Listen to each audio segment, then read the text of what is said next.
that's one of the number one things you need to be a successful salesperson. So I think you can teach some and not others.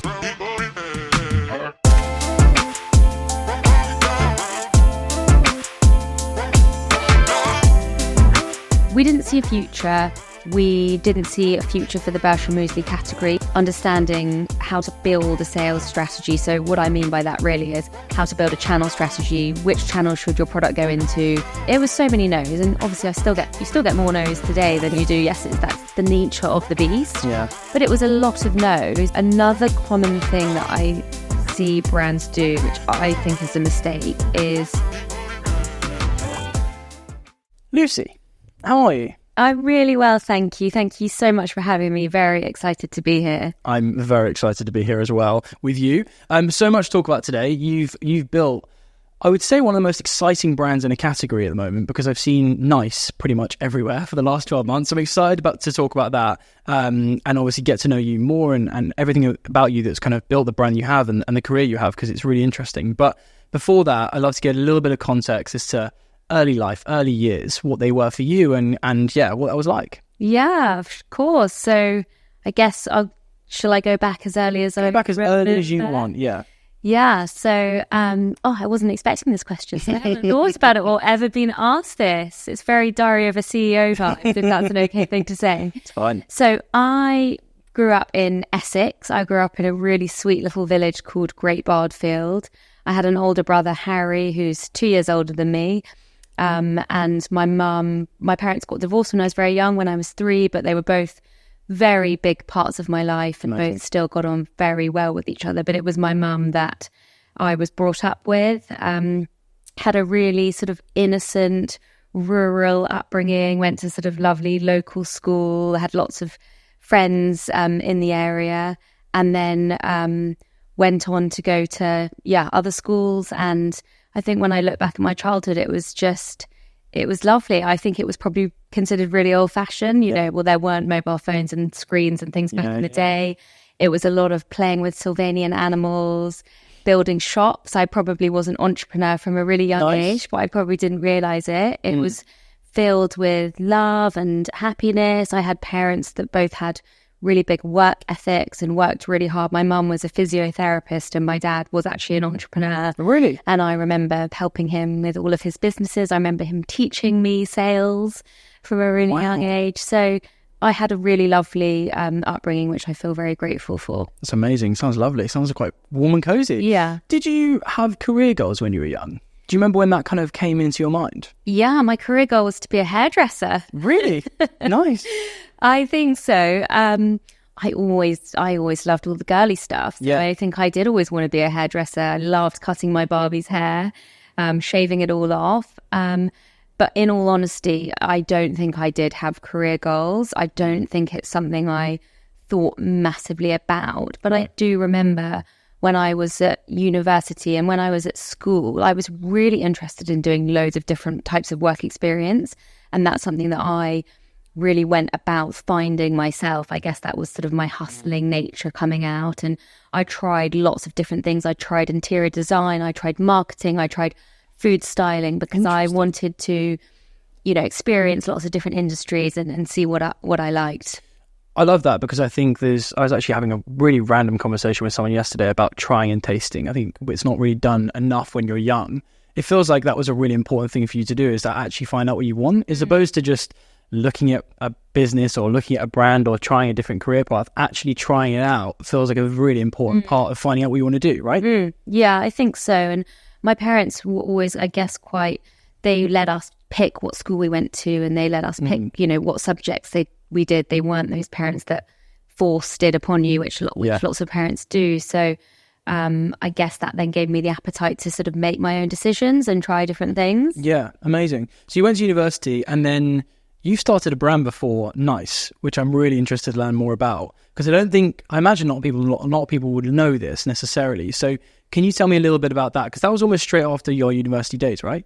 Yes. So I went to Newcastle, where I studied fine art, but arguably I didn't do that much studying at Why fine art, if you don't mind me asking? So I've always been really creative. At school, I sucked at maths and science, and I really struggled so much. And I always excelled at, creative writing and art. I just loved making things from a really young age. My actual first business when I was 14 years old was a bracelet business, and I made £2,000 selling bracelets, which is a huge amount of money, but also back then it's a lot of cash. Yeah, it's cash. So just always loved arts and making things. So interesting. At school, art was just what I was really great at and what I really enjoyed. So that's what I then decided to do my degree in. And Newcastle was great. I mean, we did no work. It was a complete party place, making great friends, getting it all out of my system, having a great time, managed to scrape a degree from it. But then I was going to pursue a career in interior design. That's what I loved. And that still is my passion now outside of work. Decorating houses, bringing colour together. Absolutely love doing that. But as I was doing one of my work experiences in interior design, I was catching up with one of my best friends from school, a girl called Anna. And I asked her what she was going to do with her, career next step. She'd also just graduated. And she told me she was writing a business plan for an on-the-go breakfast business that sort of she developed over the summer. And I don't know if you've ever had this. I'm quite a gut feel person. I loved what she was saying. I was just so drawn to it. I was so bought into it. I'm also really impulsive. I'm quite fast at making my decisions. And I said, well, screw interior design. I want to do this with you. This sounds really cool. Let's do it. And literally that Monday, I went to her house and we just started getting together, meeting every day. And before we knew it, we were driving around the country finding factories. We were ringing other food brands to ask for help because we had no idea what we were doing. We were raising money, we were building the brand, and then we launched a brand called Cuckoo, which made on-the-go chilled breakfast pots. So it was like oats and yogurt and fruit and linseed. We launched them then into Selfridges back in 2012, and then we... This was like super early. Super early. I was like 23, yeah. Amazing. And then we sort of got them into Harrods and Harvey Nichols, took the quite traditional startup route, and then later on won distribution with Waitrose, Tesco, Sainsbury's, Ocado. And it was amazing. We had such a good time doing it. Lots of highs, lots of lows. After 4 years of running it, we sold the company, which sounds really glamorous when you say you sold your company, and people sounds like LinkedIn post, doesn't it? People immediately think you're this millionaire on this, island. I'm a really open and honest person. We made no money from selling the brand. The brand probably eventually would have sort of gone out of business. But I look back at it with no regret. I don't see it as a failure. I don't think selling your business is the only sort of successful marker. For me, it was an incredible experience. It was the best business school I ever could have gone to. It got me into food and drink, which is an industry I will never leave. I am so obsessed with it. Got me into sales, which is really what I was born to do. And it brought me to where I am today. So I'm so grateful for it. I mean, there's so much I want to ask you about the whole thing. The first thing I want to ask you is just take me back a little bit to the really first, early days of the brand when you're meeting with, it's Anna, right? When you're meeting with her. Because I was speaking on actually another podcast, another episode of this show where I was talking to someone about the naivety that you have in those days. And it's actually so enjoyable. I remember when I first started this business I have today and some others that I have started, and you're just so naive and it's amazing. You just think it's all going to be fine, and the passion and that feeling you get I've never really found again sometimes. Did you experience that kind of just pure excitement? Pure excitement, adrenaline, can't wait to wake up in the morning and go to work, can't sleep because I'm so excited. I think the naivety is amazing. I think there are so many examples of my time at Cuckoo when, because I wasn't in the industry and I didn't really know how it worked, I just make up my own way of doing things. So a really great example is you'd email a buyer and they'd obviously ignore you because they get 2 million emails a day. And I then thought, well, they're ignoring me, so I'm just going to turn up to the office. Now, that's something that's done a lot now, but back in the day then, it wasn't really done so much. I'm just going to turn up to their office and I'm just going to have a lovely parcel that looks like a present and hand deliver it to them. And that got me my meeting with Waitrose, that got me my meeting with Sainsbury's, that then led to listings. And no one in a corporate, big business world would have done that. So you really make up your own way of doing things, which is something we still embody at Nice today. Yeah, amazing. Did you think that business, obviously the product was a little bit different? I guess back then that product didn't really exist in the market fully that you were doing at Cuckoo. But why did you think it was going to work? Did you actually think it was going to work, or was it more the excitement of the whole thing, if that makes sense? Yeah, no, it makes total sense. I mean, it was total naivety.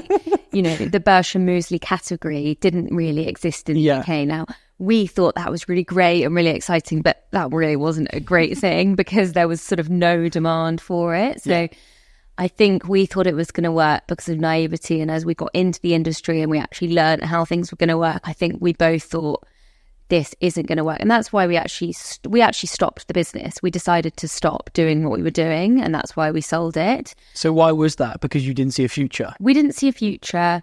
We didn't see a future for the Birch and muesli category. We could have diversified and gone into other products, but it was the end of the road for us. It was the end of that journey. I think the time had come to call it quits. And I think that's quite a brave thing to do. And I think a lot of businesses don't do that. And it was a very emotional, difficult decision. I poured 4 years of my life into it, but it was obviously absolutely the right decision. Did you find that you and Anna were both thinking it and you hadn't actually spoken about it? And what was that moment like, kind of actually coming? Because 4 years is a long time. There are brands today that are huge that are only 4 years old. Like, it's a really big proportion of time. Like, what was that moment like with you kind of bringing that together and saying, maybe it's not the future? We did always talk about it. There was sort of a few markers, and if a few things... if we'd launched and things had worked slightly better, then that gives you confidence that things are going to work. But actually, we launched into all these great major retailers and we weren't really getting the rate of sale and we weren't really getting the pull through, and we were throwing everything at it. So actually, there wasn't enough consumer demand for this product. That was just fact. And we didn't bury our heads in the sand with that. Those were conversations that we had quite often. Amazing. And after Cuckoo, what happened then? So I cried for about a week, and then I went on a family holiday. Was it cut, by the way? Was it just cut one day? You just one day we just cried loads, went on a family holiday, drunk loads of rosé, had a really great time. Great. And I'm just not someone that I'm very fast moving in my life. I dive into stuff. I'm quite impulsive. It can be great. I think it's one of the reasons I've done some good stuff at night. Sometimes it can be a negative thing as well. But I just was like, right, I've got to get on to the next thing. I had rent to pay.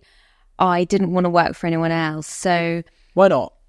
I never had. And I believed that I had built so much good knowledge and experience that I backed myself. I don't mean that to sound arrogant at all. I backed myself that I could go and help other businesses with everything that I'd learned. I wanted to be my own boss. I wanted to be in charge of my own destiny. I wanted to be financially independent. So I did something quite extraordinary. I remember I spent 3 days emailing every single human being that I had interacted with over the 4 years. So I honestly sent like 600 emails. So who are these people? They were buyers at Waitrose, buyers at Sainsbury's, other brands that had given me advice. They were lawyers. They were literally anyone I had come into contact with. And I said, I've shut my business. I was really honest about what had happened. And I said, I'm going to be looking to do some consulting. I want to take all my knowledge and experience and help other brands. If you know of anyone that I could help, just let me know. It wasn't like a hardcore sell. It was a bit more of a soft sell. And that was the start of my consulting. I had the most incredible responses from people, support, people cheering me on. And then I managed to get 2 really great first clients in the F&B space. I helped one of them pitch to Ocado. I helped another one build a deck for Sainsbury's. Those meetings went really well. And then from there, my name it was all word of mouth. I never sent an email saying, do you want me to consult for you? It was all just word of mouth. The food and drink space is really sort of small. Everyone knows everyone. And then before I knew it, I was running a relatively successful consulting business. I was really hot in demand. I was helping businesses, adding value, having so much fun doing it. You mentioned something just before on that, before I asked you more about consultancy, about like transparency. And already I can tell that you think transparency is a really important value to you personally. Why? I always think I've been quite transparent. I'm a really open person. I'm an oversharer, as you know, from what I said when I just walked in here. I just think trust in any relationship, in a marriage, in a partnership, in a business relationship. I think it's just the absolute like foundations of everything. So do you think generally people are not as transparent as they could be? And do you think transparency enables easier kind of living with colleagues, bosses, relationships, partners? Because I'm the same. I want to be as transparent as I can, and I've actually struggled with it over the years with business or with friendships or whatever it might be, just like feeling ashamed or embarrassed. Like many people will look at you closing the business after 4 years as a failure. I don't think it is at all from my perspective, but to just be so transparent and lean into that, that's really rare. And I imagine that's why people wanted to take a shot with you. That's kind of what I'm, I guess, really into. I don't know if you agree. Yeah, maybe. I think so, because when you're transparent, I think it builds trust. And yeah, I do think it's super important. And I've only really ever experienced in my business now nice, transparent people, because I only really hire transparent, good, honest people, because it just, if there's trust between everyone, then it just makes for a much better working environment. Yeah, for sure. I can imagine. So you were working with loads of different brands. Was this like a 2-3 year period? It was a 2-year period. It was exactly 2 years. And I worked with over 35 different brands. Wow. So I worked with the likes of Olly's Olives, Doisy and Dam, Olivia's Kitchen. I also worked with bigger businesses like Kellogg's, who were trying to think more like an entrepreneur and trying to get a lot of their products into the sort of Whole Foods of the world. But my sort of bread and butter was really working with founders like myself. Are you really focused on giving value to these kind of clients in the market, or are you also trying to learn more? I was a bit of both. Yeah, definitely a bit of both. A blend of those sorts. Yeah. You're kind of, I mean, I know some of the brands you just mentioned, and they must at that stage, if my kind of timelines are correct, some of them were really early. Really early. Really like Olly's Olives must have been like in inception phase. Like Olly was like, had no distribution, didn't really know what a wholesaler was type thing. Yeah. And what was it you were really giving to them as value? Because obviously it's predominantly in the sales side, but were you trying to break down and give all the knowledge you had from 4 years into those brands? Yeah, it was very focused on the sales side of things. Right. So it was really focused on understanding how to build a sales strategy. So what I mean by that really is how to build a channel strategy. Which channel should your product go into? How are you going to get it there? What are all the building blocks you need to know about? Like getting it into Whole Foods, you've got to have a wholesaler that supplies Whole Foods. Yeah. And then it was really understanding how you talk to these buyers, how you add value to them, the sorts of things you say. It's really not about telling them your entrepreneurial story. It's really about telling them how you can make them more money. Yeah. So it was a lot around that sort of sales coaching side of things. Interesting. And I'm throwing back a few years here, so you might not fully remember, but what was the one thing that was really common, that was a frequent mistake that brands were making at that stage when it came to the sales? Yeah. So I think it was that they were making it all about them. As founders. Yeah. So, because obviously founders are super passionate people. Very indulgent though. Yeah. They've built this business. It's been their idea. So quite often when they email buyers, it's really all about them and their story and how it's made. And they fail to remember that actually it's all about the retailer and it's all about how you can make them more money. Interesting. So it was too much sort of self-indulgent reflection type, and then looking out. And how is that a mind shift thing? Yeah, thinking about the buyer and their objectives, and how can you help them with their objectives. Amazing. It's just the much better ways to go about it. And then the other sort of common thing was the sort of getting offended and upset when the buyers didn't come back to you. Rejection's so hard, isn't it, in that game? Yeah, and you don't realise that actually the buyer's job is to look after all of their existing suppliers who are the ones making them money. They don't have enough hours in the day to reply to everyone emailing them.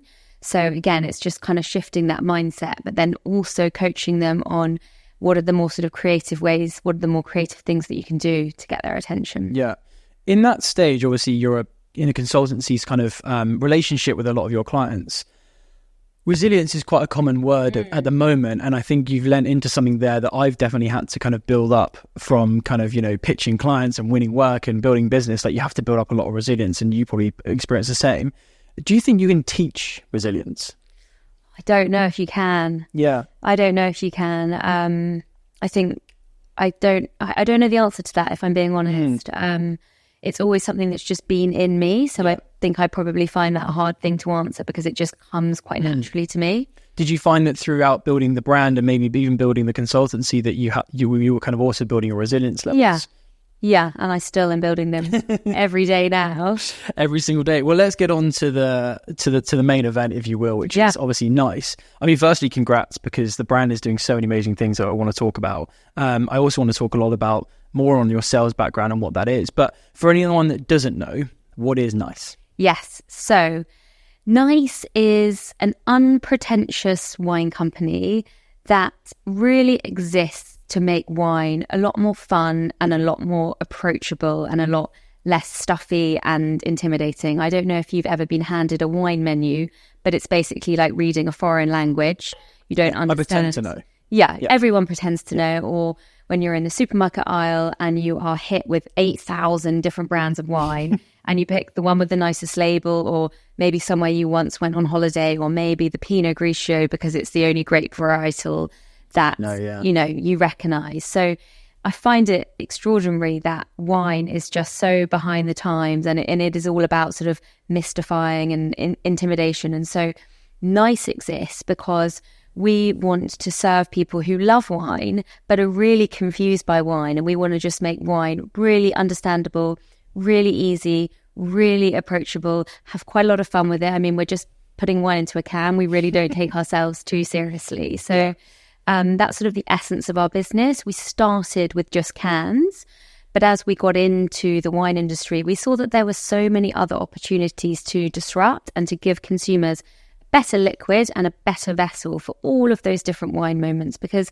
the wine bottle is great if you're at home or in the pub, but it's really inconvenient if you're at a festival or if you're on the train and you forget your corkscrew. So we've got wine in cans, we've got wine in boxes, we've got wine on tap. So just like when you go to the pub and you have beer on tap, you can now have your favorite brand of wine on tap. We've also just launched a lower alcohol 3.4% Session Sauvignon Blanc and Session Merlot, because we got frustrated that sometimes with wine, it's strong. It's 13% alcohol. And as a consumer of wine, you can quite often get caught out by that strength. You can have one glass and actually feel a bit tipsy or have a headache the next day. And that's annoying, because if you like wine, you just want to enjoy wine, but you don't want to feel rough from it. We've seen so many amazing options in the beer and spirits world, and wine's been left behind. So we wanted to give consumers who love wine but don't want to get caught out by the strength of it a really good moderating option.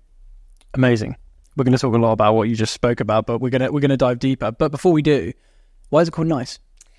Oh, good question, which I get asked so many times. So, I was trying to think of a few. I think I know the answer. It's so random. I was trying to know the answer. Okay, fair enough. I was trying to think of it related to, like, as you just said, it being like not a simple option, but like a standardized option. Yeah. I don't think I'm on the right lines. So a little bit, actually. Okay. You are. So it's really hard to find a brand name. It's really hard to find a brand name that isn't already taken by someone in the same categories as you. So we worked with a really amazing small agency who sadly don't exist anymore in Clerkenwell to build the brand.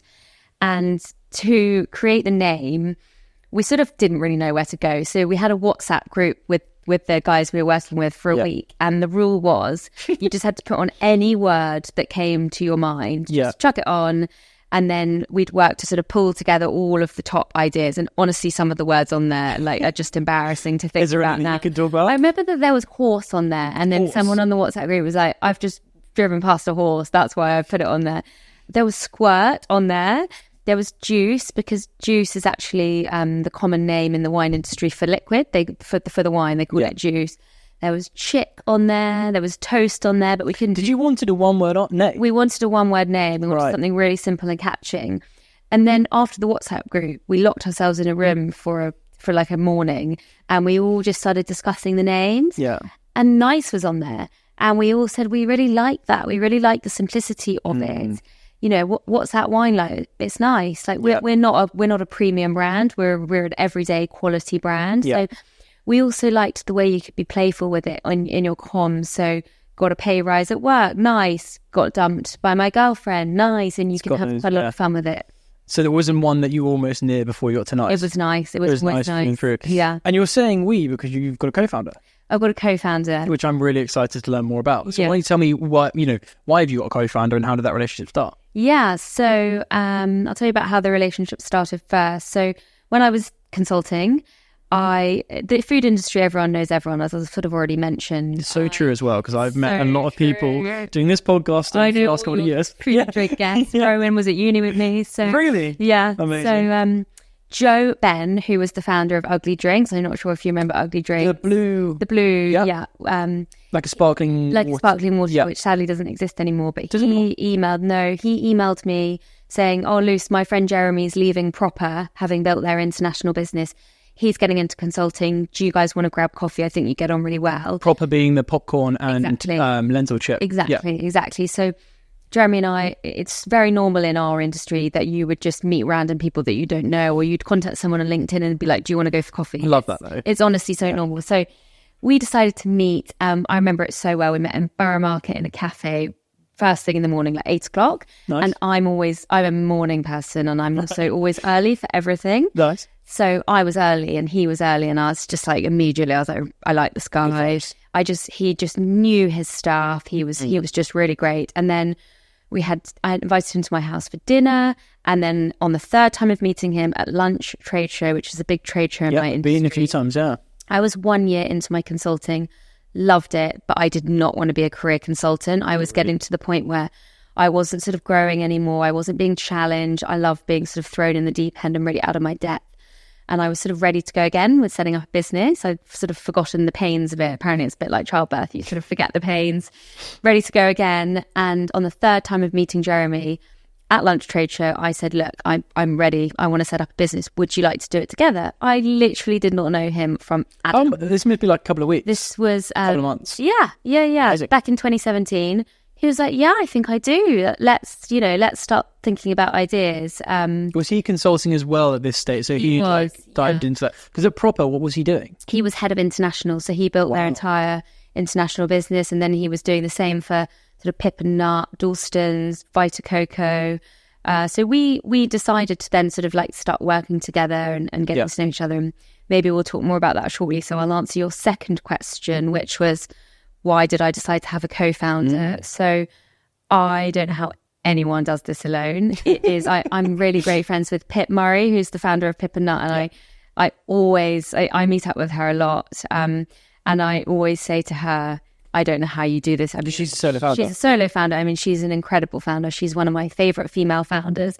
But I really take my hat off to her, because I'm great at loads of stuff. I know my skills, but I'm really rubbish at lots of stuff. And the amazing thing about me and Jeremy is we really have opposite skill sets. And we didn't know that when we went into business. So I just couldn't do the business without him. And you have extreme highs, and to be able to celebrate that with someone is amazing. And you have really extreme lows, and you have really dark times. We went through COVID together. We've been through so many difficult things together. I'll sometimes have a low day and I'll go to him. And he will do the same to me. So I would never do this stuff alone. Why Jeremy, though, as a co-founder? Well, I mean, you said you didn't know his skill set fully. Didn't know it. I'm a gut feel person. So it's gut feel. The minute I met my husband, I knew he was going to be the guy I married. Really? Yeah. And I met him when I was 19 on the first day of uni. And the minute I met Jeremy, I knew he was going to be my business partner. I can't explain it. It was just fate, luck, whatever you want to put it down to.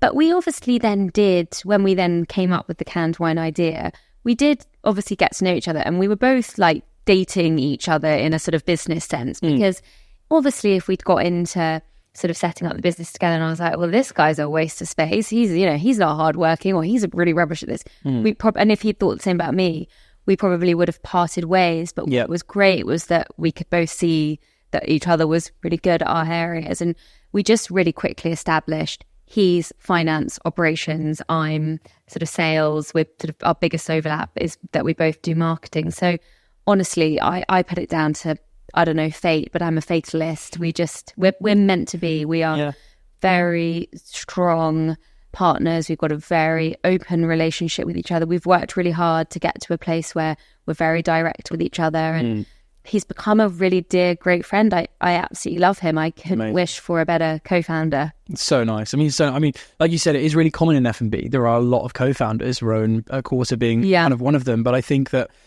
F&B brands and brands just general, there is so much complexities to it, you know, like, and I've never had a co-founder, so I don't really know the kind of split of it, but I'm imagining there is a lot of those, you do need to kind of opposite skill sets to really build them through. Yeah. There's always tends to be like the operation finance person and then like creative role, which seems to be the most common split. But I mean, I think it makes a lot of sense. Canned wine though, where did that piece come from? Yeah, so met Jeremy, said want to set up a business together. Was it set up anything together? Sorry, I just want to start something in the F&B space. No, so we knew 3 things. It would only ever be F&B because that's what we're obsessed with, and that's what our skill set is, and obviously our experience.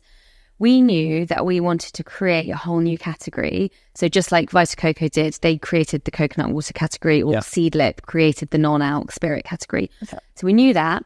Or we wanted to disrupt an already very big category that hadn't been disrupted. So obviously hundreds of examples of that. Innocent were the first disruptors in juice, proper corn in, you know, popcorn. But the one we sort of really clung on to was Brewdog. So we knew that. And we decided to go to America, and we decided to see what sort of food trends were over there. Because for those that don't know, America is like really far ahead. It's like a couple of years ahead of us. So mushrooms have exploded there. They're just sort of starting to explode here. Kombucha was another one. Kombucha, CBD, and most of the trends translate quite well here. There are a few that don't, like for some reason iced tea just has never worked over here. I don't know if matcha's quite works well. There's a few now with like Perfect Ted and those guys are starting to like, but matcha came to the country like 15 years ago. It's interesting. But we didn't get as far as going to America, annoyingly. So I really wanted to go to the big trade show over there because, again, it was just another luck, timing, fate, moving fast, which is a big theme of my life. I was scrolling through Instagram mindlessly a week after the conversation with Jeremy. Right. And in the sort of suggested sort of who you follow on Instagram, I just saw a can and I just clicked on it. And I was like, oh my gosh, this is a wine in a can. I had never even heard of that concept before. Traced it back to America, saw that the American market for canned wine was exploding, saw all these really cool looking brands that were modernizing wine, making it fun, quite a lot of sort of female, sort of pink colours, just so different from the sort of burgundy sort of wine scene in the UK. Bottle, exactly. Traditional writing on label. And I was just like, this is just so cool. As a wine drinker at a festival, on the train, on a beach, I mean, I became obsessed. I became like crazed. I was like, in my head, I was thinking, how do I get Jeremy excited about this? So I like didn't sleep for 2 days. I pulled together this deck, all the American brands, all the sort of market data, pulled together some sort of screenshots of the UK market. And essentially it was those mini plastic bottles of wine, or it was the cups with the foil. I don't know. Yes, I remember them. They're still, I saw those the other day in the petrol station. If they, okay, well, just a random, I didn't know that was a thing. And I thought, I really want him to like this. I know this is the idea and I can't do it alone. And I texted him saying, I've got the idea. I'm going to send you the deck. And he replied instantly saying, this is really cool. Let's meet up as soon as I'm back. Because he was actually on holiday in America at the time.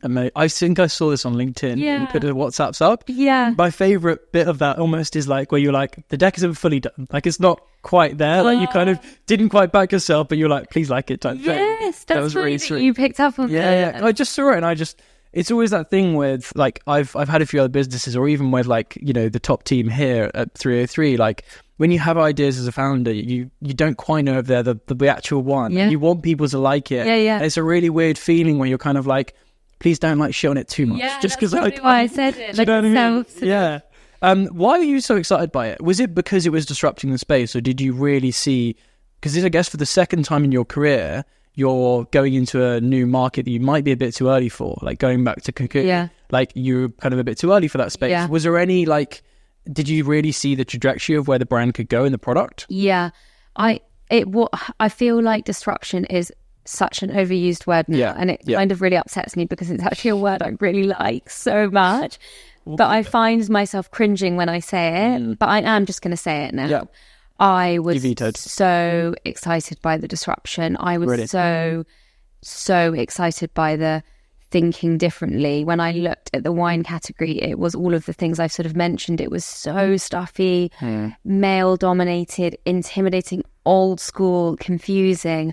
And I just loved this modern, just radically different way of doing things. And as a consumer of wine, I wasn't being spoken to by the wine industry. I was being sort of left out. They weren't, thinking about me. Because who do you think they were speaking to most? The experts? Experts, yeah. The claret experts at the top, or the sort of people that don't really know much about wine and they're just sort of selling them the sort of cheapest plonk. Yeah, there's like nothing in the middle, basically. There was like the expensive and then the cheap. And I like wine, but I don't want to know about 50 million Bordeaux's. I just want to know about the sort of few wines that I like. Yeah. And early days, was there something that you thought after you kind of sent it to Jeremy and you're like, cool, let's build that? What was the next step? And also, what was the biggest challenge to overcome at that point? Yeah, so the next step was a really important one. So the next step was actually buying some data. And at the beginning, Jeremy and I just self-funded the business. And we knew in our gut that we were onto something. We also knew that the wine industry in the UK was ginormous because anyone would know that. But we bought a piece of data that told us the size of the mini bottles of wine in the UK just in grocery. And I think they were, just off the top of my head, I think they were a sort of £97 million category in sort of 7% growth, which was really interesting because the wine category as a whole was in decline. And then we also bought the size of the ready-to-drink cocktail cans, which I think were 142 million. I might have got those numbers the wrong way around, in sort of 17% growth. So that also showed us that, drinking alcohol from cans was sort of becoming the norm, and it was a growing category. And then we also delved into the size of the wine category in the UK, which is billions and billions. So we just knew instantly that our addressable market was really quite big. Yeah. Was there something that you felt, right, if we're going to do this, we've got to get this one thing right in that? Because being a disruptor in a market, I think where they don't work is because they don't actually identify how to disrupt it, if that makes sense. Was there something for you there? Was it brand? Was it audience? Yeah. What was that? So it was two things. So it was price point and it was brand. So on the price point side of things, Jeremy and I had worked in a lot of businesses and we'd seen quite a lot of founders make that sort of quite classic mistake, which I think is a mistake, of creating this amazing product that tastes delicious and then you come to sort of run the numbers and do the value chain. It's like, okay, so that's got to sell out for £4.50 for a little packet of nuts. I'm just making stuff up. No. You mean. And actually, that's 50% higher than everything else in the category. So you're asking the consumer to try a new product in a new brand that they've never heard of that's double the price. You're just putting barriers in front of them. In front of them. So we did a really big piece of work where we did lots of store visits. We went to convenience shops, Sainsbury's supermarkets, and we really noted all of the different price points of the mini wines. And we sort of sat down and we knew that we didn't want to be more expensive. We didn't want to be too much more expensive than the sort of mini plastic bottles. We wanted to be a tiny bit more expensive. Can at that time was a more expensive product to produce. Really? The wine quality of our wine was slightly higher, but we didn't want to be sort of crazy. We didn't want to price ourselves out of the market. So we knew the price point we wanted to hit, and then essentially we reverse engineered the product. And we said to each other, if we can't get to this price point, we're not going to launch this brand because we don't think it will work. And so that was just one of the many sensible. I feel like we've set up the business in a very sensible way. That's very much been driven by Jeremy, who is very Mr. Financials and incredibly strong at what he does. But we knew that the price point would be really important to our success. And then the second was just brand. Our brand just had to look so cool, which luckily isn't that challenging in the sort of world of wine because a lot of brands look the same. Amazing. But we just knew it had to really look awesome. How did you go on that process? Because I think there's so many people that build great brands. And to be fair, in F&B, there are a lot of beautiful looking brands that connect and resonate with the right audiences. Did you have a process to that? Did it take a long time? Yeah, so we decided to self-fund the business from sort of the early days. We were really lucky that we were both running consulting businesses, so we could essentially... You kept doing that? We kept doing it. So we kept doing that for a year. So we were so lucky because we could still go out there and make money, and then we could meet 1 to 2 days a week, and we could also use our money from consulting to essentially fund the business. And the main bit we funded was the branding side of things because we knew that we had to get that looking great. Yeah. At the very beginning, we went to meet all of the big, swanky F&B agencies we've known over the years. They're amazing, talented, brilliant people. But we sort of came away from the meetings thinking, okay, so we're going to have to sink sometimes the best part of sort of 200 grand to get a brand that we don't even know if we're going to like that brand. They could present us something that we hate. We just didn't have that money. We had a really small amount of money to put towards the branding. So we were like, come on, doesn't feel very us. Like, let's be a bit more sort of bootstrappy. So we just went out to our network and we just landed on this amazing, really small agency in Clerkenwell who had 3 founders, and they had a book of 800 freelancers, and they'd pull in different freelancers depending on your brief. What? So if you're a really strong tone of voice-led brand, which we've always been from the beginning, they'd get you the best copywriter. So it was just a really different model, and it meant that you weren't paying for their sort of swanky offices and, you know, payroll for 40 people and big summer parties. And they were real hustlers. We were so involved in the process every step of the way. And working with them has been one of the best decisions we made. Amazing. Does the brand look very similar now to what it looked when you very kind of came off the branding production line, if you will? Yeah, it looks really similar, but actually really excitingly, we've just done a bit of a brand refresh, which is going live mid-May. That's exciting. And it still looks like our brand. You would look at it and say, that's nice. You've gone for the horse brand, haven't you? You flipped it and gone, let's go for horse. No. It's a bit like, I guess the best example is to use as, I don't know if you know Moju, a brand that I'm really fond of, but they did a bit of a sort of glow up, you know, tightened up the logo. Still looks like their brand, but just a bit of a refresh, and we've just done something quite similar. Very cool. Do you remember what the first product, kind of seeing the first can, I guess, coming off the production line, do you remember what that felt like? So I didn't see it coming off the production line because the production line at that time was in Germany. And interesting. I don't think we went to that, but I remember, and I've actually got a video of it on my Instagram, I remember the stock arriving in our first office, and there's a video of Jeremy and I trying it and sort of looking at each other saying, oh, it's quite nice, isn't it? What did that feel like really though? Were you just really nervous? Were you super excited by the whole process? Yeah, super excited. We knew that we'd tried Great Liquid, and then we were really confident in the can as a vessel. And the beginning bit is it's all just so exciting. There's lots of naivety. It's just great. Yeah. So at this point, I guess you're still 2 of you, and you've got the product in hand, and now you need to start disrupting the market you plan to disrupt. Yeah. How did you go about doing that? We just threw on some pink jumpsuits and started tearing up London. I don't know. We've always had a bit of a different approach when it comes to marketing. So another common thing that I see brands do, which I think is a mistake, is they get quite caught up in the glitz and the glam and the ego and the LinkedIn, Instagram echo chamber, and they can spend money in the wrong areas. So an example of that is doing loads of PR before they've got loads of distribution, or doing loads of different events before they've got loads of distribution. And we've always been such massive believers in the best form of marketing is distribution, and there's no point really doing any marketing until you've got the distribution. Interesting. So we focused all of our efforts at the beginning, and still now today, it's the biggest focus on distribution, getting our products stocked in as many places as possible.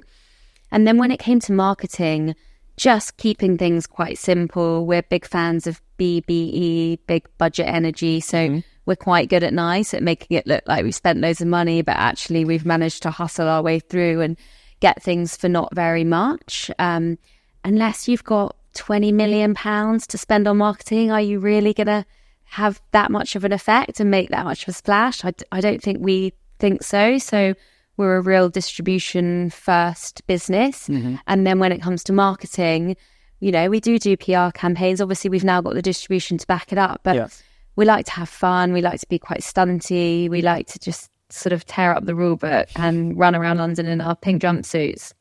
Nice. I mean, it works for you, right? And it makes a lot of sense. I mean, I'll ask you more about kind of the sales side in a bit more detail, but from going from the 2 of you to then starting to win the stockists, obviously you've done that before in previous shows, and you know that kind of time and time again.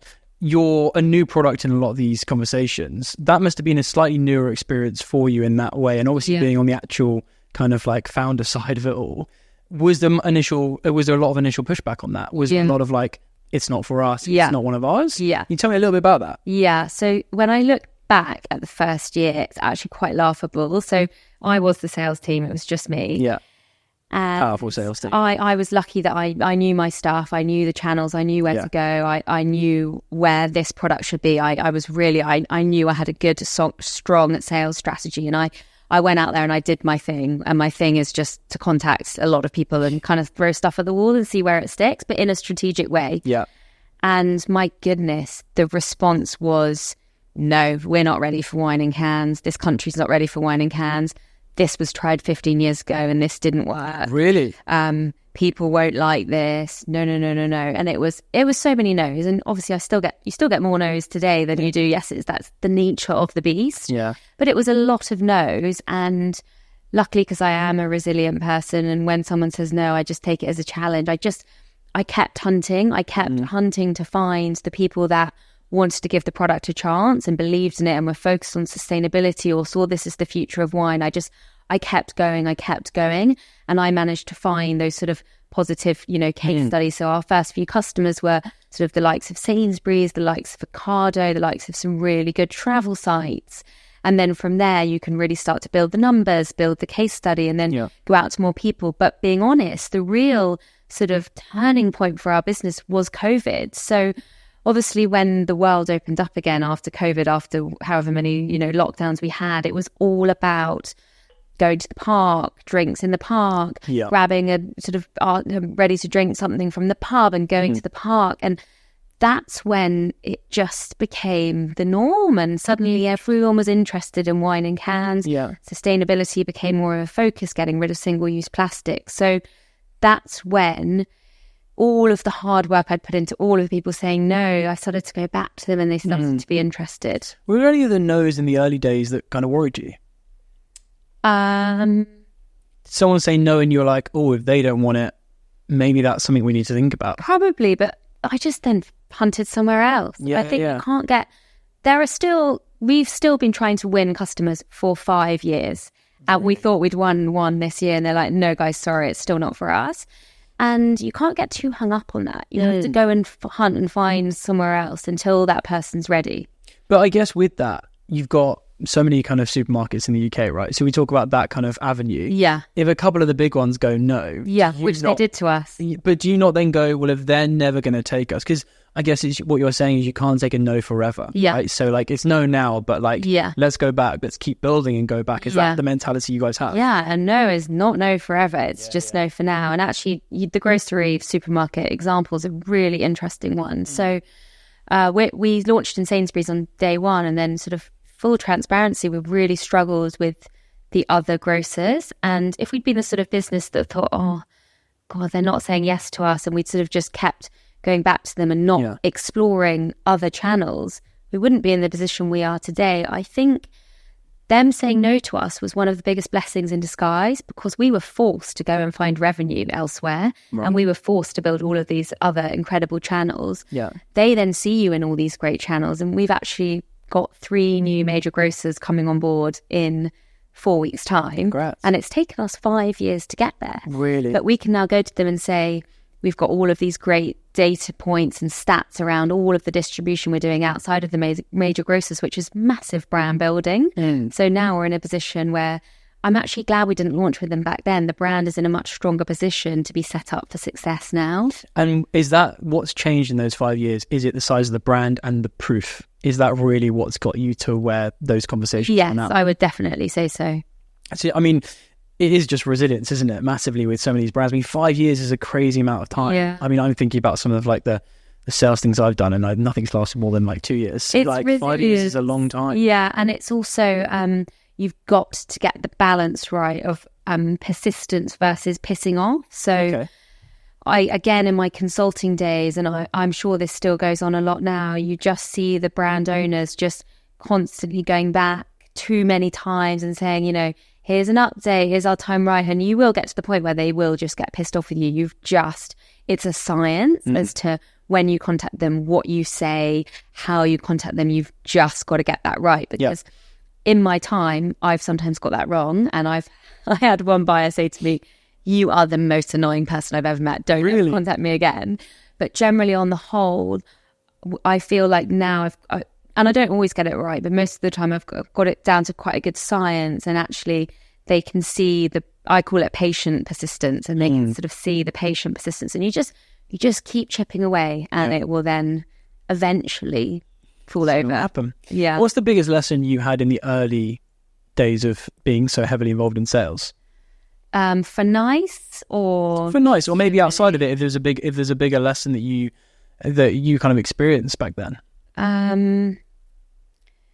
I think, there are so many. I mean, there's the creativity in contacting them that I've mentioned. There's the getting the balance right of persistence and patience. There's the making sure it's all about them. Those would probably be... That last one feels like a really interesting one for me, that actually flipping it the other way around is often misunderstood. It's like, we're this brand, we've done this is how many followers we've got, this is what we do on content. But that idea of flipping it onto them, how does that really work in kind of actual practical terms? I mean, I probably would need to do a separate podcast on that. Give it a short version.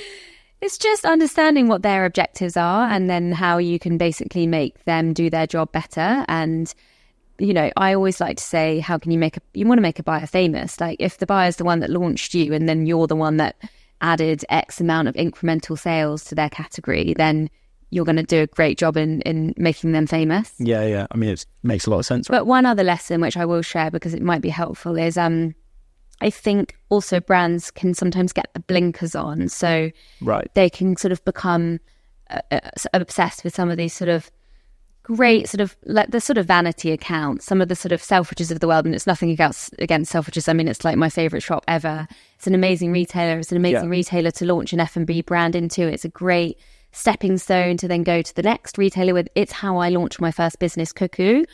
But I think sometimes brands can sort of become so obsessed with those sorts of accounts, and at the end of the day, they are vanity accounts. They're not going to make you any money. They're not going to make your business. Everyone says this. Yeah, everyone says this about Selfridges. Shop, the rate of sales, 7 units per week. You do the maths, and I think just for brands to just sort of broaden their horizon, there are so many retail opportunities in the UK, and just open your mind to where else you could be sold. What you're saying, I guess, is you think people are really fixated on, like, let's win the Selfridges, the Whole Foods, the Planet Organic, whatever it might be, so that it looks like we're a proper brand, and then they don't think out past that at all. I just think there are loads of other great channels and customers that would make you more money, give you more brand awareness, and could also act as great building blocks. Yeah, I mean, it must be true.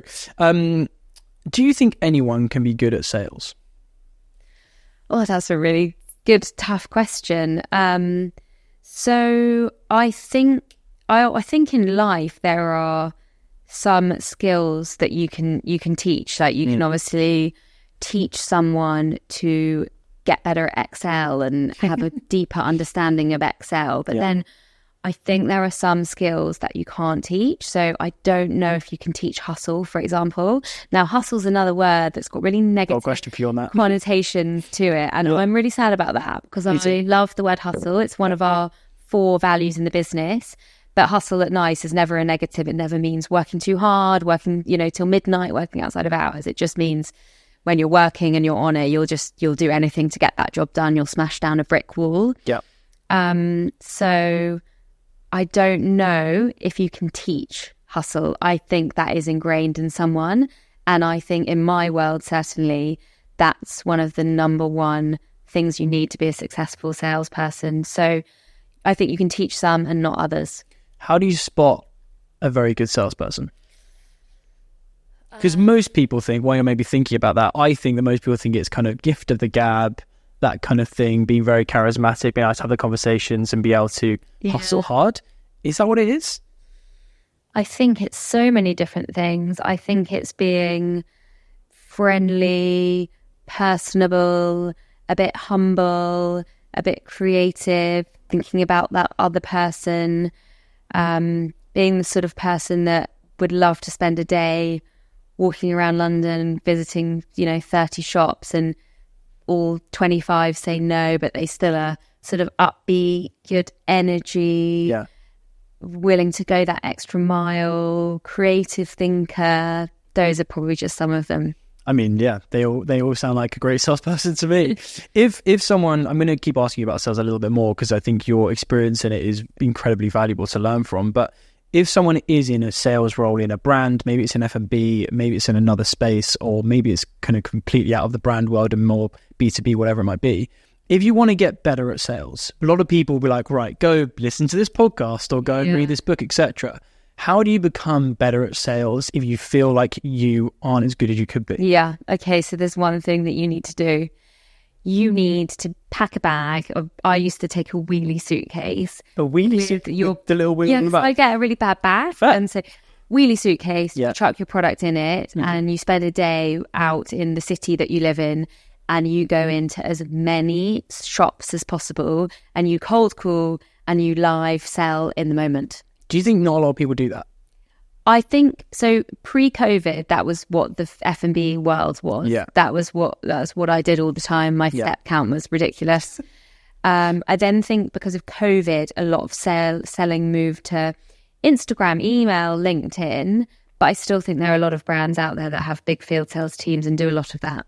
But do you think that maybe the individuals who are in sales roles who aren't maybe getting to where they want to get to, it may be because they are sat at a desk too much? Maybe. Yeah, maybe. I think there is nothing like getting out in the field, as we call it, and just getting in front of people, because you'll be thrown rude people that are offended by your product, people that want you to get out of their shop, and you'll just build so much. You had some bad experiences with Yeah, I've let people be... Yeah, but it's all funny, and it's all an experience, and it's all learning. Yeah. I mean, I think it's really great valuable advice. Are genuinely really nice. Yeah, of course. You're not getting thrown out of that many pubs. Yeah. That's fine. You spoke a little bit about hustle culture. I do want to ask you about it while we're talking about particularly sales. There's lots of common conversations around the word hustle and that kind of culture around it. I think you kind of explained it very nicely for you guys, but what are your opinions on how wider people are valuing hustle culture? Do you think that it's way too negative than what it actually should be? I don't know. I don't get involved in the conversation. I don't do lots of reading on it, because for me, it's just a word that I just love. I think it's brilliant, and it's nice. We've built these amazing sort of values in our business. We live our life by these 4 values, and hustling hard is a really big value. But we've done a lot of work in explaining what that value means. Why is it valuable to us as a business? What are the red lines? So that means you should never take hustle sort of to the limit of, as I sort of just explained, working too hard, working till midnight, so that people really know the sort of parameters.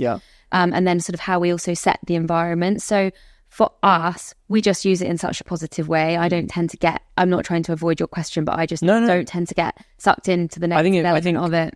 That's really positive, and that's definitely, I think, also how I look at it now, because I believe where I got to, and where I think a lot of, what we've built is through hustling, through just like powering through and keep going. And the idea of like, there's always moments as you've described in your career where you have to give up and you have to stop, and you experience that. And I've experienced that too, but it's just keeping moving forward and keeping that momentum. But also knowing that if you want to try and disrupt an industry, or you want to try and build a business successful, even if you're number 2, number 3, and you don't even own it, sometimes you've got to hustle hard to get there. And I totally get that. Yeah.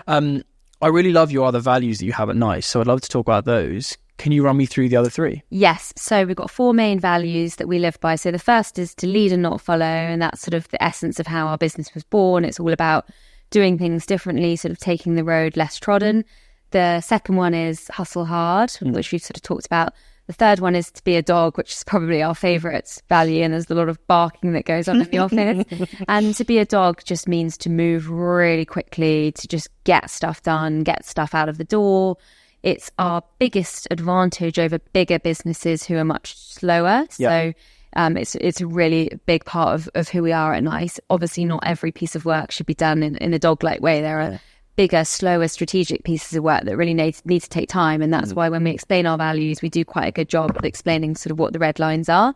And then our 4th value is direct feedback is our love language. So we have built an environment at NICE where feedback is very much a part of our everyday, and everyone gives feedback. So I have a junior intern coming to me and saying, I think that this could have been done better in the business. And we have so many different opportunities for feedback, whether it's in one-to-ones, whether it's in our time to shines, which are our reviews, whether it's in the sort of senior management meetings, whether it's in your sort of 6 monthly review. We just always are feeding back. And feedback is so important because we want to build a business build a business made up of people with a growth mindset. Yep. And the biggest characteristic of having a growth mindset is that you love feedback because it's an opportunity for you to get better. We could never have anyone in the business that was offended by feedback or became upset by it, because that's the opposite of a growth mindset. So we love to use the spinach analogy. So if we were sitting here now and you had spinach in your teeth, right, I would be like, oh my God, he's got spinach in his teeth. This is so embarrassing. Shall I tell him? And I would be toying up with the idea of telling you, because telling you in the moment, you'll be really embarrassed. You'll be like, oh God, sorry. But not telling you is so mean, because you're going to walk around with spinach in your tooth. So we love to use that analogy for why feedback is so valuable. Have I got spinach in my teeth? No. Have I got Oreo cookie in my tooth? You're good. You went from 2 people to 13, yes. 14 people.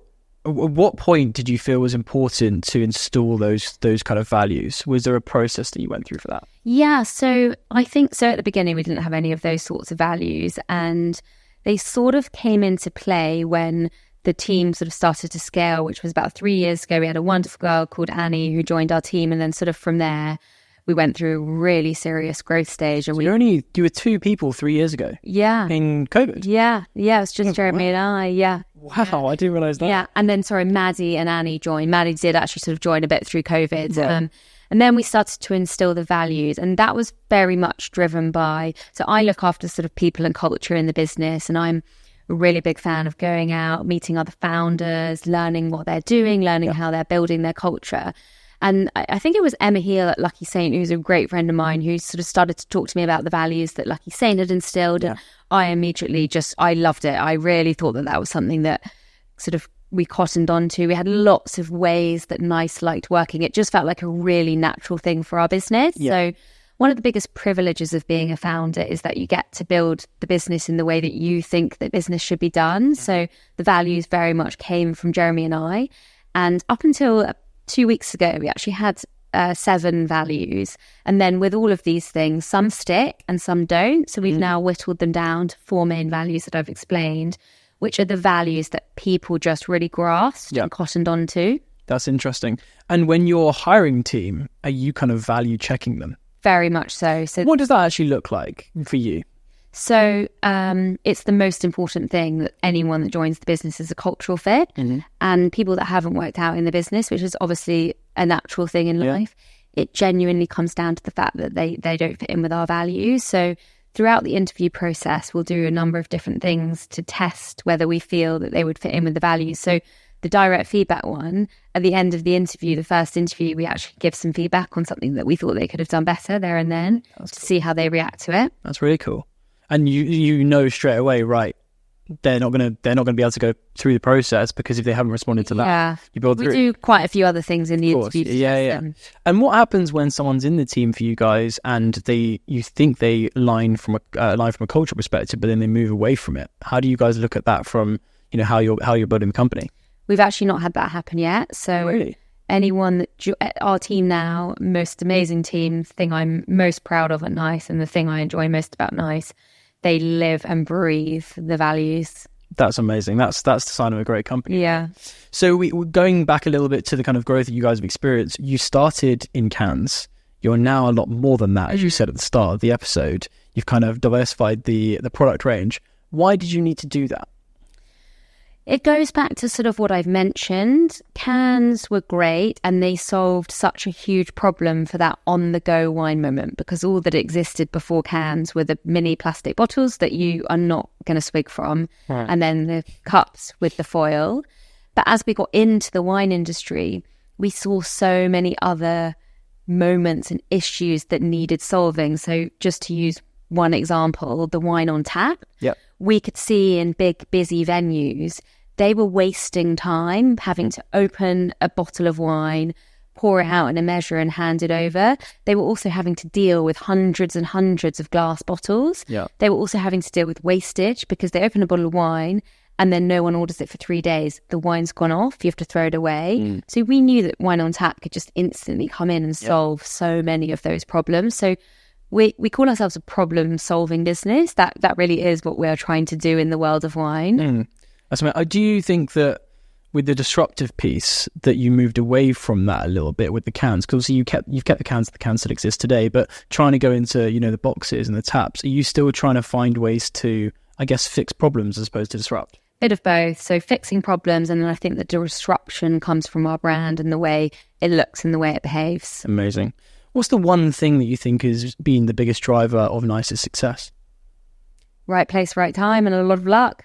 Do you think so? Yeah. How big is luck for you in your mind? Big. I mean, any founder that doesn't say they had a lot of luck on this, any successful founder, I'm not saying I'm a successful founder. I think you are. That says they didn't have a lot of luck on their side. Do you not create your own luck though? You do. I think you create your own luck. I think our success has come down to right place, right time, right product, a hell of a lot of hard work, and a hell of a lot of luck on our side.